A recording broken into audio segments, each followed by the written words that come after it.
He was getting buckets, and we all saw the very final bucket that he ended up getting. This is Buddy Hield, who puts the Kings up, and then Russell Westbrook comes back down to put the Rockets back up. So much drama at the end of the game. Look at this bucket right through the middle. He thinks the game is over. There's only about a second left on the clock when Bjelica gets the ball and gives the Kings the win right here. Jalen Rose, what do you think about this wild finish in Houston? A miscommunication on defense, and it just shows you how the margin between victory and defeat can be so very close. Russell did a great job of attacking the rim and being aggressive. The Kings got good minutes out of Rashawn Holmes, a young big that's giving them good energy. Harrison Barnes made some plays. You talked about Buddy Hield.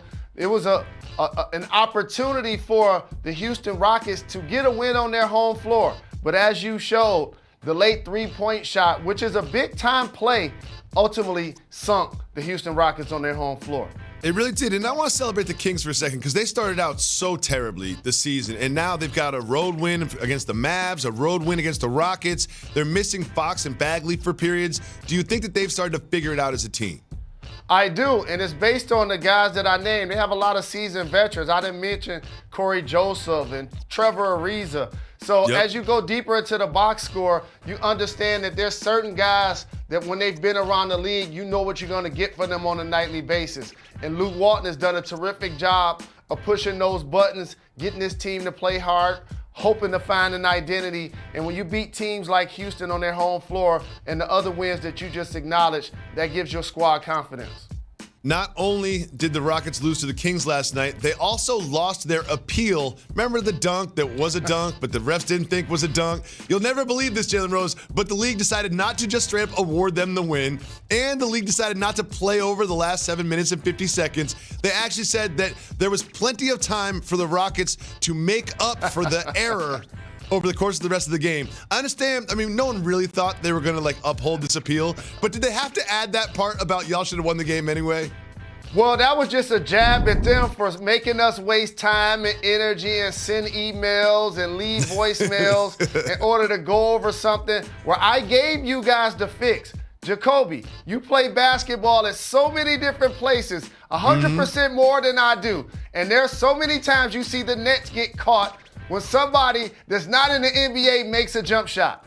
When you watch NBA League Pass, you rarely see that happen. Never see it. Why? Because the nets aren't so long. In that case, I believe that's what caused the James Harden ball to actually do what it did. Well, 2 L's for the Rockets last night, but Jalen Rose, you'll never believe this. We had the Detroit Pistons at the start of the show. The Detroit Pistons at the start of the show, and I know you know exactly why.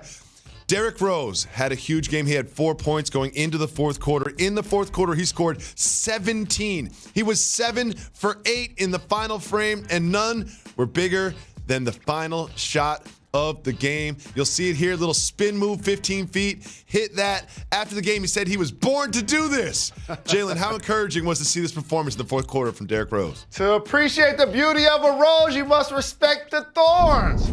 And on the road, when you have 15 turnovers, when you have 18 turnovers and 15 assists, you normally don't win. When Blake Griffin scores in single digits, that's normally an opportunity for the home team to get that victory.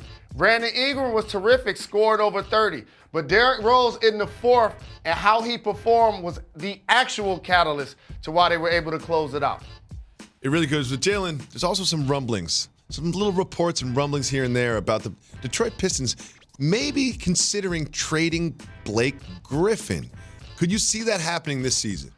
Well, here's the thing. Anytime a team isn't playing up to its expectations, all of the cards have to be on the table. And it isn't personal. We talked about this with Chris Paul. I know we love you, big fella. We talked about this with DeMar DeRozan. I know we love you. But if we're going to get Russell Westbrook and Kawhi Leonard in return, then we got to pull a trigger. No different from Blake Griffin. So it'll be interesting to see what and if they could get in return for a value in Blake Griffin.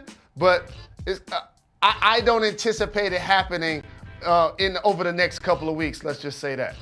Well, Jalen, I'm so excited we have a guest that's going to join us in studio. A gentleman by the name of Anthony Spice Adams. He is hilarious, and we're going to see if maybe Creamy Bigums will join us as well. Stay tuned for that. But do you leave this game more concerned or encouraged about the Eagles' chances? More concerned, and it's not necessarily based on the score of last night's game. It's based on the injury report. Lane Johnson went out during the game. Alshon Jeffrey went out during the game. Deshaun Jackson wasn't available to play. Jordan Howard wasn't available to play. Now all of a sudden you're losing so many guys that you rely on to make big plays, especially at this point in the season if you're going to upend the Dallas Cowboys. I don't want to see Carson Wentz throwing the football 50 times, especially in those conditions. However, in the second half, their offense did respond. Zach Ertz was huge, 2 touchdown grabs. But ultimately, for the Eagles, that head-to-head with the Dallas Cowboys may end up being a determining factor.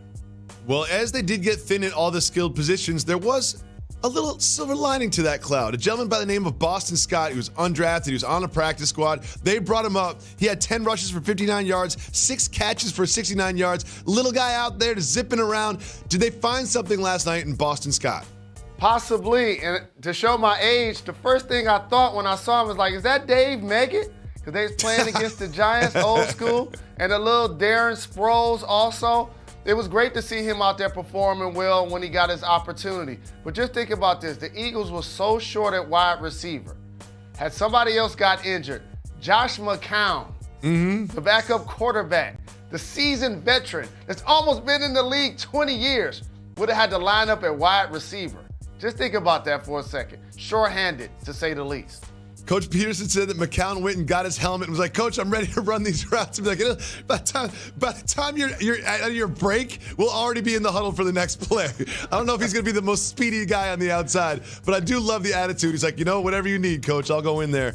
So we kind of glazed over it, but Eli Manning was in for Daniel Jones, who has an ankle problem, and Eli Manning looked great, especially in the first half. The second half, he didn't look so great, but he had some really nice balls in the first half.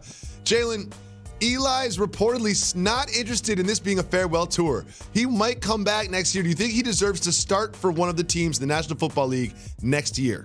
I don't think he deserves to be a starter anymore in the NFL. He's had a great career. He's going to end up in the Hall of Fame based on the fact that he has 2 Super Bowl championships, 2 Super Bowl MVPs, and that his last name is Manning and he played in New York City. But not too many quarterbacks get a chance to go into the Hall with an under 500 record, and he also has that.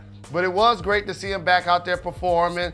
I wish I would have bet on the over-under cutaways of his family and Peyton and stuff like that. I'd be a rich man today. But the second half started, and the first thing I was thinking of, they should be showing Saquon Barkley family, because he's the present and the future, and they're not getting him involved. And if they're not able to get him involved in these conditions, they're not going to be able to keep this up, and that's what took place.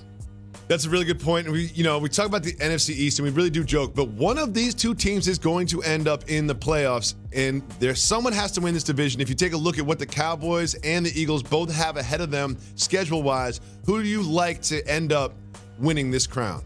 Well, the Cowboys got those Rams. That's the toughest game out of all of those squads, and then they have a head-to-head. So if the Cowboys lose to the Rams and the Eagles are able to beat the Cowboys, that to me gives them the edge. The final game at the Giants, they'll probably beat the brakes off of them. The Redskins, the Dallas Cowboys will probably win that week. So these next 2 weeks are going to determine it. I think right now, other than injuries, Philadelphia has to be in pole position. Well, now we switch our focus to the National Basketball Association, and what a game we had between the Rockets and the Kings. Russell Westbrook had what I consider